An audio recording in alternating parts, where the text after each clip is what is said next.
Bueno, el día de hoy nos acompaña el doctor José Luis Díaz, que se encuentra actualmente trabajando en el Departamento de Historia y Filosofía de la Medicina en la Facultad de Medicina de la UNAM. Y bueno, doctor, pues nos complace mucho su visita el día de hoy. Estamos muy agradecidos también de que haya aceptado esta entrevista. Y primero que nada me gustaría que nos platicara un poco sobre lo que está haciendo actualmente, sus proyectos de investigación que está desarrollando actualmente. Sí, cómo no. Muchas gracias. Bueno, tengo dos áreas de interés desde hace mucho tiempo. Una de ellas es fundamentalmente conceptual o teórica, sobre la relación mente-cuerpo, sobre los fundamentos de la conciencia. Son temas muy amplios, muy trabajados, pero que requieren de mucha integración, diría yo, ¿no? Síntesis e integración. Esa parte me interesa mucho. Esa labor la hago yo fundamentalmente en lo personal y lo hago escribiendo ensayos que yo no llamo de divulgación, son ensayos científico-filosóficos sobre estos temas, donde me pongo el reto de que sean libros pues que tengan un alcance más amplio que muy especializado en nuestras materias, y que pues no solamente propaguen el conocimiento, que eso en parte lo hago, sino sobre todo que hagan propuestas de alguna manera originales e interesantes, no solamente para el público en general, sino para el gremio especializado. Es un reto muy fuerte y para mí pues es un reto que me motiva mucho.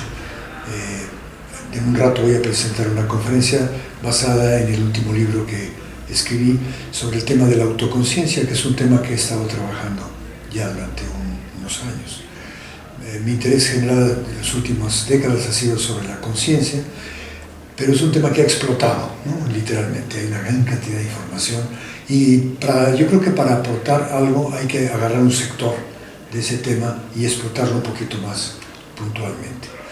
Entonces he encontrado el tema de la conciencia de uno mismo, de la autorreflexión, de la introspección, de la agencia, de la identidad personal, es un venero muy amplio y muy interesante. Entonces ese es el tema, digamos, más teórico. Y por otra parte sigo haciendo cosas experimentales, cosas empíricas. Ya no tengo laboratorio, hace tiempo que, prácticamente desde que regresé del campus Juriquilla, del Instituto de Neurobiología, dejé de tener laboratorio, pero lo que hago entonces es asociarme con colegas que tienen instrumentación y capacidad experimental para hacer colaboraciones de temas en particular, ¿no? Mencionábamos hace rato el tema de la música. Claro. Me sigue interesando cómo la música emociona, provoca Sí. emociones musicales en los sujetos. Es un tema, actualmente hay una tesis que estamos dirigiendo en la Escuela de Música sobre la imaginación musical, ¿no? A todos nos pasa que no solamente percibimos la música, sino que muchas veces la imaginamos. Sí. Y esta es una área menos trabajada, estamos viendo algo sobre eso. Y en otro aspecto, también tiene que ver con las emociones, es los términos de la emoción humana, que surgió de un trabajo que hicimos hace ya 20 años sobre la música, qué términos de la emoción usan los oyentes para calificar las emociones que le produce la música. Sí. Ese es el tema que desde entonces me interesó. Lo dejamos un poco de lado durante mucho tiempo y lo acabamos de retomar ahora con un estudio muy amplio que llevo a cabo en colaboración con una lingüista de la Academia Mexicana de la Lengua, a la cual también pertenezco yo, que ha sido un deleite para mí. Y escogimos un montón de términos de la emoción para ver cómo se correlacionan entre sí, si podemos, con las correlaciones que se establecen en una encuesta empírica hecha para la gente, si podemos vislumbrar un poco cómo está construido el sistema afectivo humano, cuáles son sus núcleos, sus zonas, su estructura, pues, ¿no? Entonces, pues creo que más o menos Es lo que cubre mi actual trabajo. Bastante amplio y muy interesante además.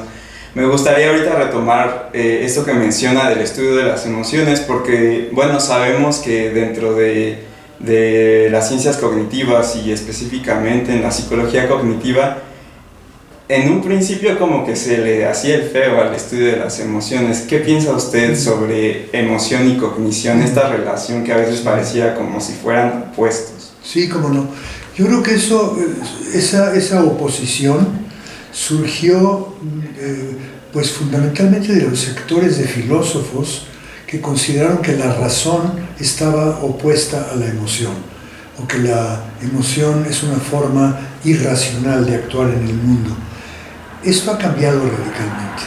Yo creo que, no puedo poner una fecha precisa, pero a partir de los años 70 el tema de las emociones ha resurgido en la ciencia, en la psicología, en la etología, en las expresiones faciales de la emoción, en la lingüística, los términos que identifican emociones y demás. Y para poner un vasto panorama en unas cuantas palabras, yo diría que la noción que se tiene ahora es muy distinta.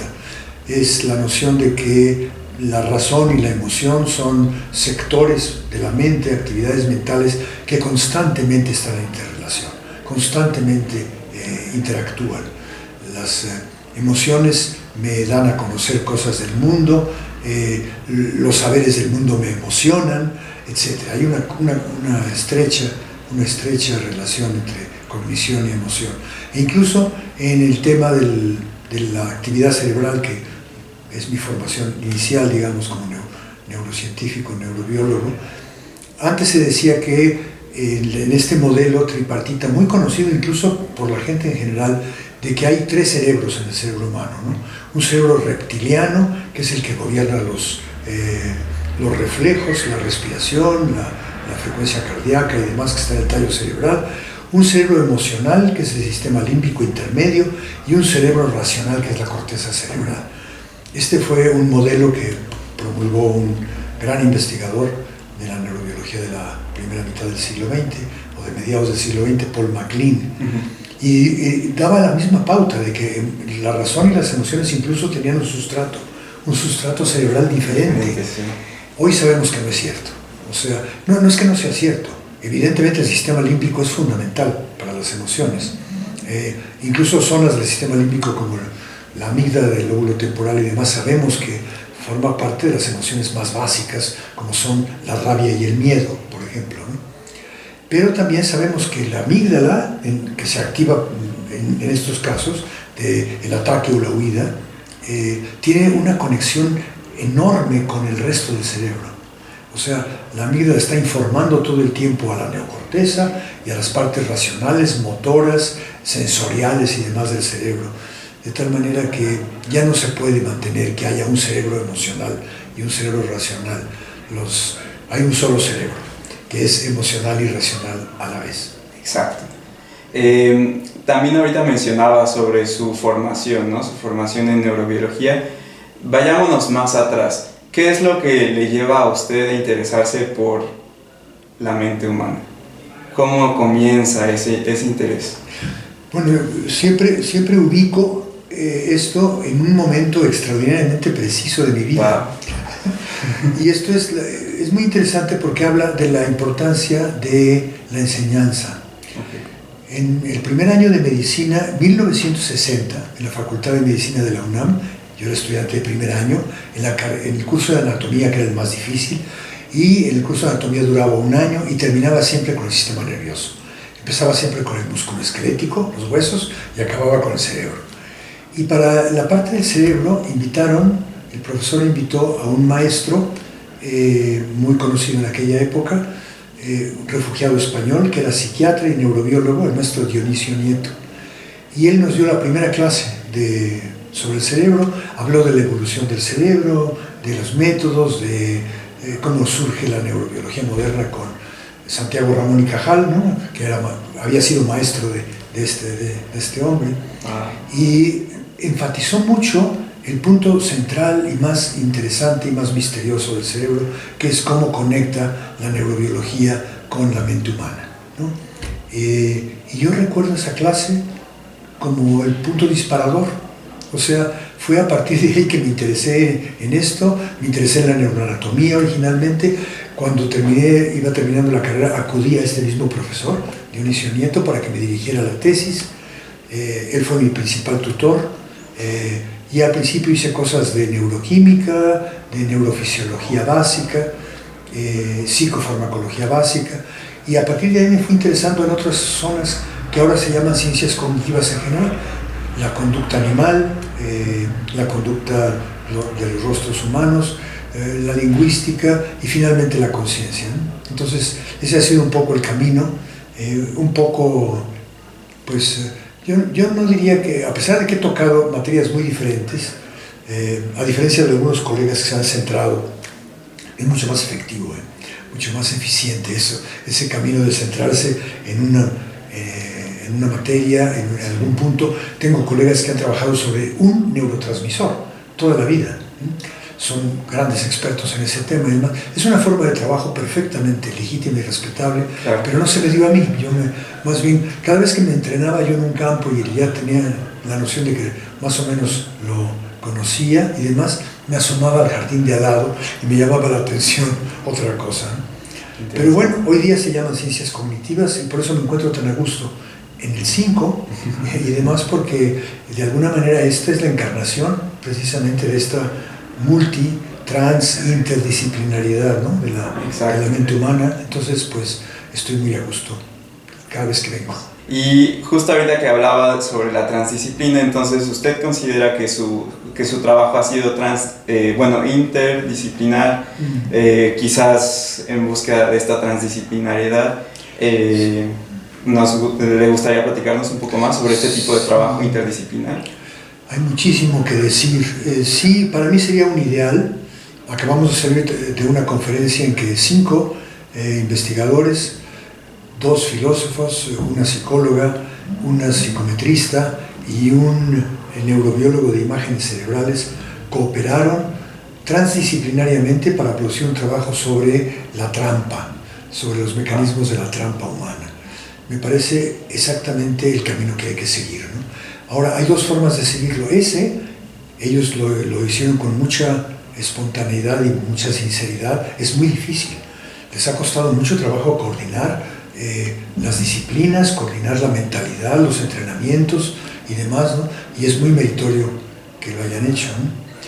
Pero también es posible, desde un punto de vista más individual, pues por ejemplo con el tema de la autoconciencia, que en un rato voy a platicar sobre él, pues meterme por todos lados, ¿no? Meterme por cuáles son, en algún tema particular como puede ser la introspección, por ejemplo, ver qué tienen que decir los filósofos sobre eso, los fenomenólogos del siglo XIX, ver qué tienen que decir la gente de psicología cognitiva, y últimamente hay experimentos ya sobre las bases cerebrales de la introspección y demás, ¿no? Yo creo que, de hecho, eso es lo que más me gusta hacer, o sea, picar de aquí y de allá, tratar de ver cómo todo esto encaja o no en una sola canasta. O sea, el trabajo sí es un poco transdisciplinario, pero no de grupo, sino un poco de enfoque personal de un problema visto desde muchos puntos de vista. Ok, sí, muy bien, qué interesante. ¿Qué consejo le daría a un futuro estudiante que le interesaría estudiar justo la mente, pero que quizás le dé miedo porque yo vengo de una disciplina que tal vez no es medicina, no es psicología, esas disciplinas que tradicionalmente asociamos al estudio de la mente, sí, pero que desde su disciplina le gustaría involucrarse? Bueno, yo creo que afortunadamente ya existe este tipo de impulso o de paradigma de las ciencias cognitivas, que yo diría incluso que ya se ha desprendido del paradigma original de la ciencia cognitiva que nació en los años 60 como una interacción entre la inteligencia artificial, la lingüística. Posteriormente se agregó la psicología cognitiva y la neurociencia. hoy están agregadas, o sea, sí existe la manera de que una persona, casi con el entrenamiento que quiera, pueda aproximarse a la ciencia cognitiva, y sí es mucha talacha al principio, porque hay mucha diferencia entre una neurociencia, que es una ciencia muy dura, ¿no? Muy biológica, muy de esta manera, la psicología cognitiva que tiene que ver con la psicometría y con otros instrumentos para obtener información, pero también las ciencias sociales, y yo diría que la filosofía está retomando el camino del que la psicología se desprendió a finales del siglo XIX, que ahora, en vez de que la filosofía haya prohijado a la psicología y a otras materias, ahora es al revés, ¿no? Los hijos de la filosofía, como la psicología y otros, están llamando a la filosofía para que de alguna manera venga a establecer como el andamiaje, las nociones fundamentales y demás, para que esta gran aproximación que se llama ciencia cognitiva tenga un fundamento, digamos, más sólido, más verosímil, más plausible, ¿no? Entonces yo creo que entonces para un estudiante o una estudiante que se mete en esto, pues tendrá que picar desde imágenes cerebrales hasta filosofía de la mente, hasta ciencia cognitiva, y es cierto que suena muy difícil, ¿no? Es muy exigente, pero es muy exigente y al mismo tiempo es muy satisfactorio, ¿no? El ir avanzando en todos estos. La mente humana es muy compleja, el cerebro humano es quizás el sistema más complejo del universo conocido, y bueno, pues para acceder de manera más o menos adecuada, pues hay que entrarle por todos lados, ¿no? Eso no quiere decir que se desbanque que haya personas que tienen la vocación de trabajar una línea, de meterse en un problema, que se vuelven super expertos en una aproximación. Eso sigue siendo válido, ¿no? Es ahí donde viene quizás la labor del filósofo. Son los más capacitados para ello, de poder tomar de aquí y de allá. Hay varios filósofos de la mente contemporáneos que realmente son expertos, conocedores de la neurociencia, de la etología, de la lingüística, de muchas materias empíricas, y para mi gusto son los más interesantes, los más productivos, ¿no? Total, anímense. Anímense a entrar. Sí, es un camino muy emocionante, ¿no? Sí, es muy diríamos. Estamos en un cambio de paradigma en ese sentido, y es un buen momento para entrar. Sí. Pues doctor, muchísimas gracias por haber aceptado la entrevista. Esperamos que le haya gustado el haber venido aquí a este coloquio, y bueno, estamos muy ansiosos por escuchar ahorita su conferencia. Muchísimas gracias. Ojalá les guste. Gracias.